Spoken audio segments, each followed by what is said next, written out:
시편 122편 1절에서 9절의 말씀입니다. 시편 122편입니다. 122편 1절에서 9절의 말씀.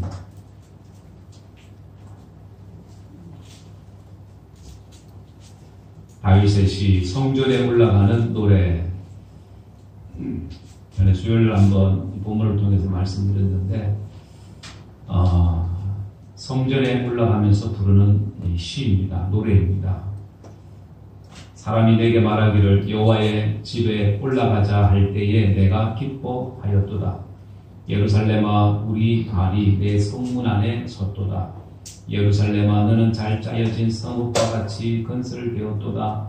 지파들 곧 여호와의 지파들이 여호와의 이름에 감사하려고 이스라엘의 전례대로 거리로 올라가는도다. 거기에 심판의 보좌를 두셨으니 곧 다윗의 집의 보좌로다. 예루살렘을 위하여 평안을 구하라. 예루살렘을 사랑하는 자는 형통하리로다. 내 성 안에 평안이 있고 내 궁중에는 형통함이 있을지어다. 내가 내 형제와 친구를 위하여 이제 말하리니 내 가운데에 평안이 있을지어다. 여호와 우리 하나님의 집을 위하여 내가 너를 위하여 복을 구하리로다. 아멘. 아멘. 할렐루야. 아멘. 아멘. 이 성전에 올라가면서 부르는 시. 그래서 1절 말씀에 보니까 마지막에 보니까 내가 기뻐했다라고 얘기합니다. 성전에 올라가는 것이 큰 기쁨이었다. 예루살렘 성전에 올라가는 것이 참 기쁨이었다. 여러분들 교회에 나오는 것, 하나님의 성전에 발걸음하는 것이 여러분들 기쁨이 될 수 있어야 합니다. 아멘. 할렐루야. 아멘. 여자분들이 용서할 수 없는 남자가 있습니다. 어떤 남자를 용서할 수 없을까? 눈이 작은 남자 용서할 수 있습니다. 그런데 이쁜 여자를 보고 눈이 완전히 돌아가는 남자는 용서할 수가 없다. 두 번째는 과거가 있는 남자는 용서할 수 있습니다. 그런데 미래가 없는 남자는 용서할 수가 없다. 또 세 번째는 귀뚫은 남자는 용서할 수 있는데 못 알아먹는 남자는 용서할 수가 없다. 말귀를 못 알아먹는 남자 용서할 수 없다. 네 번째, 머리카락이 없는 남자는 용서할 수 있어도 머릿속이 빈 남자는 용서할 수가 없다. 이런 내용의 글이 올라와 있더라고요. 여러분들, 이것에 빗대어서 하나님께서도 마찬가지입니다. 하나님께서도 용서할 수 있는 사람이 있습니다. 용서할 수 있는 사람. 어떤 사람을 하나님께서 용서하십니까? 문제 있는 사람, 죄 있는 사람, 또 심지어 악을 행한 그런 사람들도 하나님께로 돌이키면 하나님은 용서하시죠. 그런데 누구라도 용서하시지만, 그런데 하나님 앞에 무관심한 사람, 하나님 앞에 회개하지 않는 사람, 그런 사람들은 하나님이 용서할 축복할 수 없다라는 사실입니다. 그래서 사실 우리 한 사람 한 사람은 돌아보면 다 죄인이죠. 우리가 다 죄인이었습니다. 연약하고 부족하고 부끄럽고 세상 가운데 살아가는 그런 인생들이었지만, 그런데 하나님께서 우리를 구원하여 주셨습니다. 구원의 은혜를 우리에게 베풀어 주셨다. 그래서 하나님의 자녀로 백성으로 삼아주시고 천국의 소망을 갖게 우리에게 믿음을 주셨다라는 사실입니다. 그 은혜를 생각하면 너무나도 감사하죠. 또 뿐만 아니라 하나님께서 교회를 주시고 교회를 통해서 직분을 주시고 할 수 있는 일들을 우리에게 주셨습니다. 교회를 섬기게 하셨다라는 거예요. 그리고 하나님의 교회를 세우게 하셨다. 세워나가게 우리를 불러주셨다라는 거예요. 그러면 그렇게 보면 그것이 얼마나 큰 은혜이냐, 감사이냐. 할렐루야. 그래서 교회 사람들을 가만히 보면 다들 성격도 다르고 또 기질도 다르고 또 얼굴도 다르고 MBTI가 다 다르죠. 16가지의 성격의 요형이 있는데 그 유형이 다 다릅니다. 그 다른 사람들이 모여서 은혜 받고 그리고 교회에서 믿음 생활하고 신앙 생활하는데, 그런데 내 마음이 네 마음이 될 수는 없죠. 그러다 보면 갈등도 생기게 되고 또 다툼도 있기 마련입니다. 가정에서 당연히 다투는 것, 마찬가지로 교회 안에서도 이런 다툼들이, 크고 작은 다툼들이 있다라는 거죠. 그런데 그런 다툼 속에서도 하나님의 은혜를 입었기 때문에 여러분들 그런 다툼이 있다 할지라도 그런 것들이 용서가 되고 이해가 되고, 할렐루야, 그리스도의 사랑으로 그런 것들을 품어주는 겁니다. 품는 겁니다. 그래서 사도 바울이 이런 얘기합니다. 고린도전서 12장 27절에 다 같이 한번 읽어볼까요? 시작. 너희는 그리스도의 몸이요 지체의 각 부분이다. 그래서 지체의, 그리스도의 각 지체의 그 부분, 손의 역할, 다리의 역할, 발의 역할, 눈의 역할, 귀의 역할, 이런 역할들을 하는 사람들이 그리스도의 몸된 교회를 세워나간다라는 사실입니다. 그리고 요한복음 15장 3절에는 뭐라고 얘기합니까? 시작. 나를 떠나서는 너희가 아무것도 할 수가 없느니라. 하나님을 떠나서는 살아갈 수 없는 존재가 우리 인생들이라는 거예요. 우리 인생들, 하나님의 은혜가 아니면 하나님을 떠나서는 살아갈 수가 없는 그런 인생. 그래서 하나님 앞에 나온 저와 여러분들이 그리스도의 몸된 이 교회를 세워나가야 되는 하나님의 귀한 사명자인 줄 여러분들 믿으시기 바랍니다.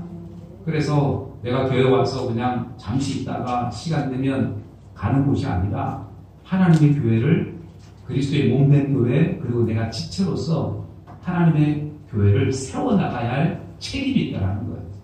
그래서 하나님의 교회를 내가 세워나가는데 내가 손의 역할도 하고 발의 역할도 하고 눈의 역할도 하고 귀의 역할도 하고 머리의 역할도 하는구나. 그런 역할들이 있다는 거예요. 할렐루야. 아멘. 그래서 바라기는 저나 여러분들이나 우리가 성전을 사랑하는 사람, 하나님의 성전, 하나님의 성전을 사랑하는 사람, 오늘 본문에 나오는 이 다윗이 바로 하나님의 성전을 뜨겁게 사랑했던 사람입니다. 그래서 성전에 올라갈 때 너무나도 기뻤습니다. 하나님의 성전에 가는 것이 그렇게 기쁠 수가 없어요. 이 성전 자체가 이게 좋은 게 아니라 성전 안에서 하나님 앞에 예배하고 제사하고 그리고 하나님의 얼굴을 배울 것을 생각을 하니까 이 다윗의 마음이 기뻤다라는 사실입니다. 그래서 하나님의 성전은 어떤 곳이에요? 교회는 하나님의 은혜를 경험하는 곳, 하나님을 만나는 곳, 하나님의 음성을 듣는 곳. 할렐루야. 그리고 사람들이 같이 올라가는데 사람들이 하는 말이 뭐라고 얘기하냐면 1절에 이렇게 얘기합니다. 다 같이 한번 읽어봅니다. 시작. 사람이 내게 말하기를 여호와의 집에 올라가자 할 때에 내가 기뻐하였도다. 내가 기뻐했다. 사람들이 여호와의 집에 올라가자, 예루살렘 성 안에 있는 그 성전, 예루살렘 성전을 얘기합니다. 그 성 안에 들어가는 것, 올라가는 것 기뻐했다라는 거죠. 그래서 이 사람들이 하는 말이 듣고 너무나도 기뻤습니다. 감사했습니다. 나뿐만 아니라 다른 사람들도 그렇게 똑같이 생각을 하고 있는 거예요. 자, 그러면서 2절에 예루살렘아 너는 잘 짜여진 성읍과 같이 건설되었도다. 지파들 곧 여호와의 지파들이 여호와의 이름에 감사하고 이스라엘의 전례대로 그리로 올라가는도다. 거기에 심판의 보좌를 두셨으니 곧 다윗의 집의 보좌로다. 이렇게 말씀합니다. 그래서 우리가 하나님의 성전에 올라가는 것, 하나님의 성전에 나아가는 것이 그 발걸음이 기뻐야 되는 거예요. 즐거워야 되는 겁니다. 그런 즐거움의 그 발걸음, 기쁨의 발걸음으로 와야 되는 곳이 어디라고요? 교회라는 거예요. 하나님의 성전. 그런데 억지로 오는 사람들도 있을 것 같아요. 마지못해서 천국 못 갈까봐. 그런 사람들도 있죠. 물론 아직은 믿음이 약해서 그럴 수 있습니다. 그런데 정말로 하나님을 믿는 그 믿음이 있는 사람들은 하나님의 성전에 오는 그 발걸음이 즐겁다라는 거예요. 기쁘다라는 겁니다. 할렐루야. 여러분들의 발걸음도 기뻐야 될 줄 믿습니다. 아멘. 네. 어느 집에 아들이 아버지에게 얘기를 해요. 아버지, 나 교회 가기 싫습니다. 왜 그러냐? 그랬더니 아버지, 교회 가면 저에게 대해서 뒷담화하는 사람들이 너무 많습니다. 그래서 교회 가기 싫습니다. 그리고 교인들끼리 싸우는 것도 내가 보기 싫습니다. 그래서 안 갈랍니다.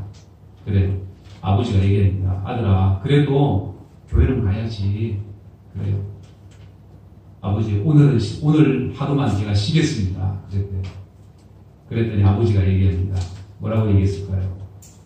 네가 안 가면 설교를 누가 하냐? 그러더래요. 네가 안 가면 설교를 누가 하냐? 여러분들, 목사님도 때로는 교회 가는 것이 즐겁지 않을 때가 있다라는 거예요. 인간적인 면에서. 그럴 수 있죠. 여러분들도 마찬가지잖아요. 항상 기쁘고 즐겁고 감사하면 얼마나 좋겠어요. 근데 때로는 그럴 때도 있다. 그럴 때도 있다. 오늘 이 다윗에게 이 예루살렘 성전, 솔로몬 성전과는 비교할 수 없는 그런 좀 초라한 성전이지만, 그런데 이 성전에 올라가는 것이 너무나도 기뻤습니다. 즐거웠습니다. 감사했습니다. 하나님을 배울 것을 생각하니까, 하나님 앞에 제사할 것을 생각하니까 너무나도 기쁘다는 거예요.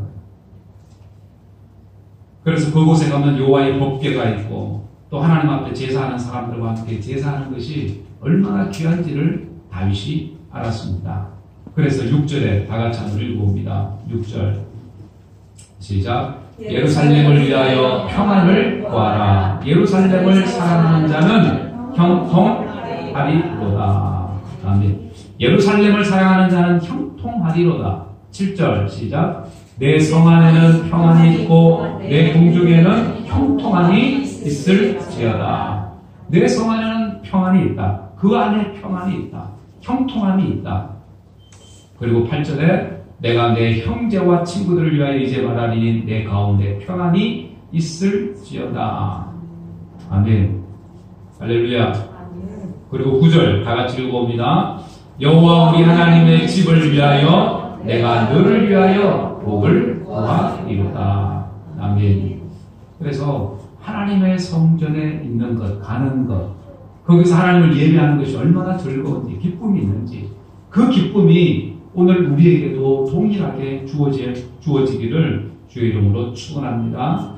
그래서 오늘 이 성전에서 이 성전에 올라가는 노래라고 이렇게 되어 있습니다. 성전에 올라가면서 노래를 했는데 그때 다윗이 깨달았던 것이 있습니다. 뭘 깨달았을까?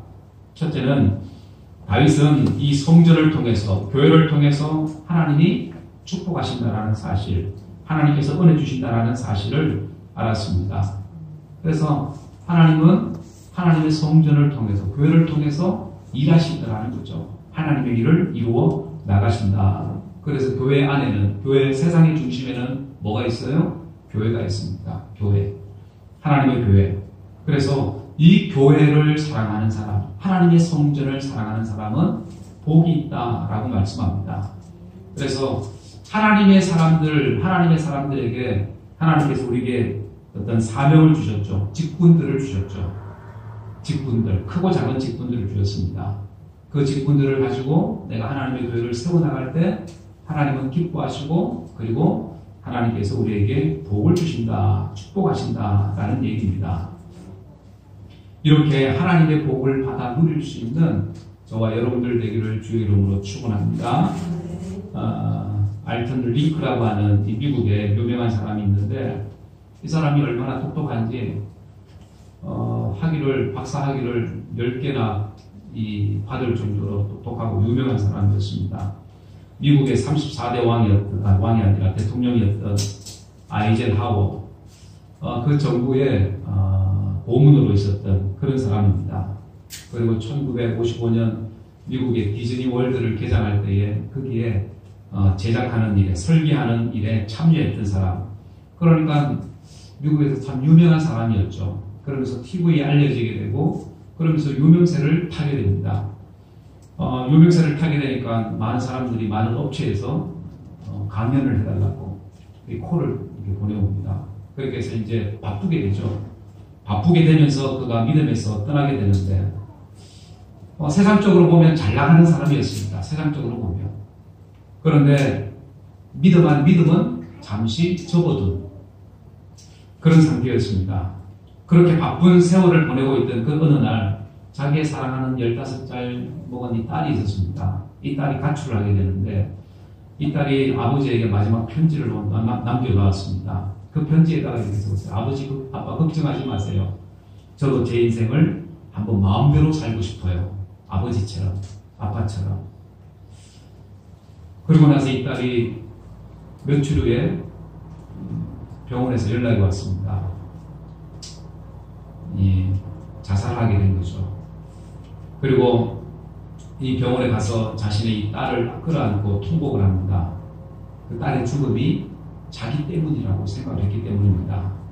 그러니까 하나님을 떠나서 자기 마음대로 살았던 내 모습을 보고 딸도 자기 마음대로 살다가 결국에는 이 딸이 그렇게 마지막 세상과 등지는 이런 일을 이 딸이 당하게 된 겁니다. 그래서 그 자신의 어떤 잘못을 다시 돌아보면서 다시 교회로 하나님께로 오게 됩니다. 그리고 나서 사람들에게 전에는 내가 성공한 이야기를 했는데 지금은 어떻게 내가 이렇게 회복할 수 있었는지 사람들에게 위로를 주고 또 사람들에게 힘을 주는 이런 강연을 하게 되었다고 합니다. 그러면서 자기가 이렇게 다시 일어설 수 있었던 비결, 그 비결을 사람들에게 얘기합니다. 뭐라고 얘기하냐면 여러분 우리가 하나님 앞에 복을 받는 비결은 그렇게 먼 곳에 있지 않았습니다. 하나님의 복을 받는 비결은 다른 것이 아니었습니다. 하나님을 뜨겁게 사랑하는 것이었습니다. 그렇게 얘기했다고 합니다. 하나님을 뜨겁게 사랑하는 것, 그것이 회복의 비결이었다는 거예요. 여러분들 오늘 우리의 삶도 마찬가지입니다. 우리의 삶을 돌아보면 이런 회복의 은혜가 필요한 사람들이 얼마나 많은지 모릅니다. 그런데 이 회복의 은혜가 필요한데 많은 사람들은 문제 해결의 답을 찾습니다. 뭔가 해결이 되는 것을 원합니다. 그런데 하나님은 이렇게 직접적으로 뭔가를 문제 해결의 응답을 주는 것이 아니라 네가 하나님을 나를 뜨겁게 사랑할 것을 먼저 얘기합니다. 하나님을 뜨겁게 사랑할 것. 여러분 하나님을 뜨겁게 사랑할 때 하나님께서 우리에게 은혜를 주시더라는 거예요. 내가 하나님을 뜨겁게 사랑하면 하나님을 찾으면 하나님께서 만나주시고 우리에게 은혜 주시고 우리의 필요한 것을 채워주시더라는 거죠. 여러분들 하나님 앞에 더 가까이 나아갈 수 있는 보면 하나님을 뜨겁게 찾을 수 있는 저와 여러분들이 되기를 주의 이름으로 축원합니다. 그래서 교회 안에는 많은 사람들이 있죠. 고린도전서 12장에 보면 성도의 직분들이 많이 있다라고 얘기합니다. 뭐 교사로 아니면 또 말씀을 가르치는 자로 또 봉사하는 일로 기도하는 일로 전도하는 일로 또 여러 가지 뭐 행정이라든지 그래서 직임은 여러 가지인데 주는 하나 같다라고 얘기합니다. 교회 안에 여러 가지 직분들이 있고 할 일들이 있다라는 겁니다. 그런데 중요한 것은 뭐예요? 그 모든 것이 다 하나님의 영광을 위해서 하나님의 기쁨을 위해서 여러분 우리가 이렇게 하나님의 교회에 쓰임받는 사람들이라는 사실을 우리는 기억해야 될 줄 믿습니다. 그래서 하나님을 뜨겁게 사랑하고 내가 주의 일을 감당할 때 하나님께서 우리의 필요를 채우신다라는 거예요. 할렐루야. 이렇게 하나님의 성전을 가까이 하는 사람이 결국 복을 받게 되어 있습니다. 반대로 하나님의 성전을 떠나 있는 사람들은 어떻게 얘기합니까? 결국 하나님의 심판을 피할 수가 없음을 성경은 얘기합니다. 가까이 하는 자를 하나님께서 가까이 하시고 하나님을 멀리하는 자, 하나님을 불신하는 자들, 그들을 하나님께서는 치신다고 말씀합니다. 그렇기 때문에 오늘 우리의 삶 역시 마찬가지입니다. 오늘 우리의 삶이 여러분들 성전을 사랑하고 또 뿐만 아니라 성전을 통해서 하나님께서 축복하신다는 사실을 우리는 기억해야 될 줄 믿습니다. 그래서 우리가 교회 기도를 해도 여러분들 집에서 하는 것보다는 어디서? 교회에서 하는 것. 우리가 집을 성전 삼아 예배 드리는 사람도 있죠. 그런데 더 중요한 것, 하나님의 성전에서 나와서 예배하는 것을 예배할 때에 하나님의 은혜가 더 부어지게 되는 줄 믿습니다. 그래서 이렇게 이 다윗이 하나님의 성전에 나와서 예배할 때 하나님께서 얼마나 큰 은혜를 주셨던지 그에게 너무나도 기쁨이 있었습니다. 왕이 되어서 기쁨보다 하나님의 성전에 나가서 예배하는 것, 그 기쁨이 더 크다라는 거예요. 하나님을 찬송하는 기쁨이 더 크다라는 겁니다.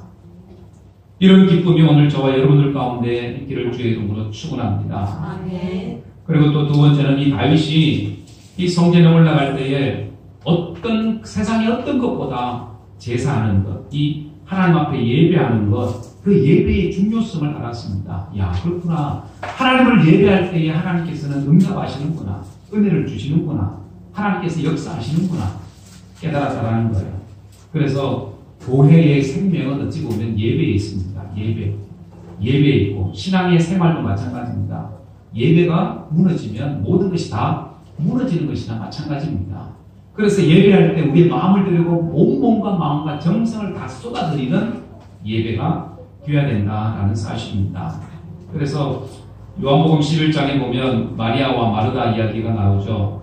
주님께서 이 마리아 자매의 집에 왔을 때에 마르다는 예수님께서 오셨으니까 얼마나 감사해요. 그래서 열심히 음식을 만듭니다. 그런데 마리아는 어떻게 해요? 예수님의 발 앞에 무릎을 꿇고 앉아서 예수님께서 하시는 말씀을 듣게 됩니다. 그러니까 음식을 하는 것도 중요하지만 더 중요한 것이 뭐였어요? 말씀을 듣는 것이었습니다. 예배하는 것이었다는 겁니다.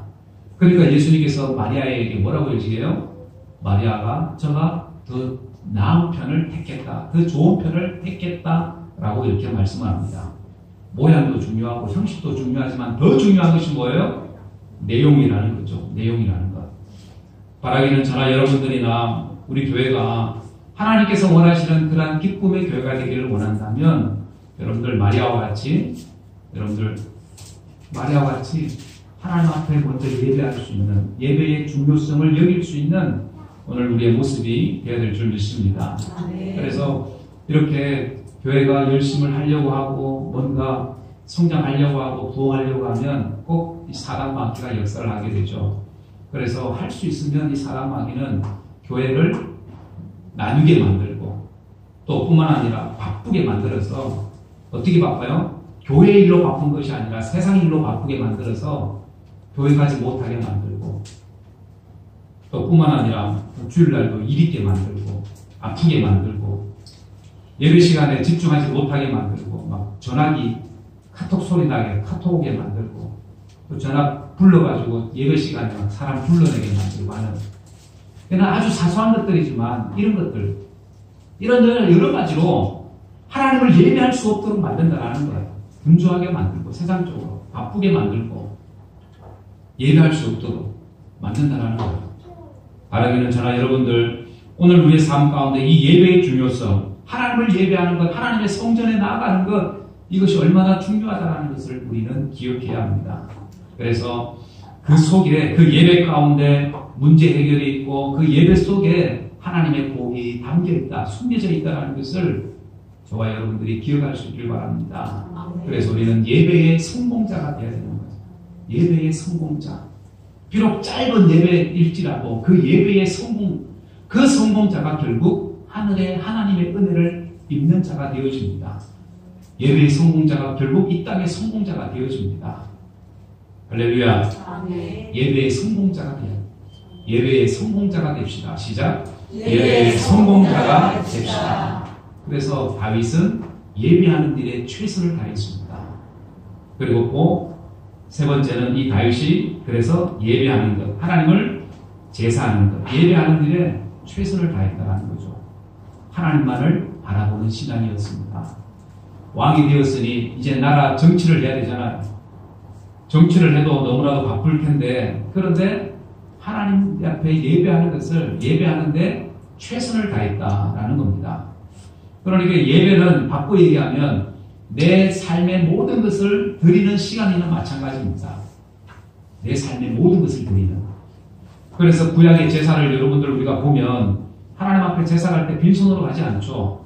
양이나 또 송아지 흠없는 것, 구별된 것 그것을 잡습니다. 성전 마당에서 잡아가지고 그것도 내장도 씻어내고 또 각을 뜨고 그렇게 해서 하나님 앞에 구별을 해서 드렸다라는 거예요. 거기에 뭐가 들어갈까요? 거기에 그렇게 하는데 정성이 들어간다라는 거예요. 그러니 오늘 우리의 예배도 역시 마찬가지입니다. 재물이 없지만 우리 몸이 재물이 되어서 하나님 앞에 제사하는 거죠. 예배하는 거죠. 그렇기 때문에 그 예배에는 뭐가 들어가야 돼요? 우리의 마음의 중심이 들어가야 됩니다. 마음을 다하고 힘을 다하고 뜻을 다하는 것이 우리에게 필요하다라는 사실입니다. 이런 모습이 바로 제사의 모습, 예배의 모습 속에 이런 우리의 모습이 있어야 되는 줄 믿습니다. 그래서 요한복음 4장 23절 거기에서 이 사마리아의 예수님께 묻습니다. 어디서 예배하는 것이 좋겠느냐고 물었을 때에 예수님께서 어디서 예배하는 것이 중요한 것이 아니라 어떻게 예배하는 것이 더 중요하다는 것을 예수님께서 말씀합니다.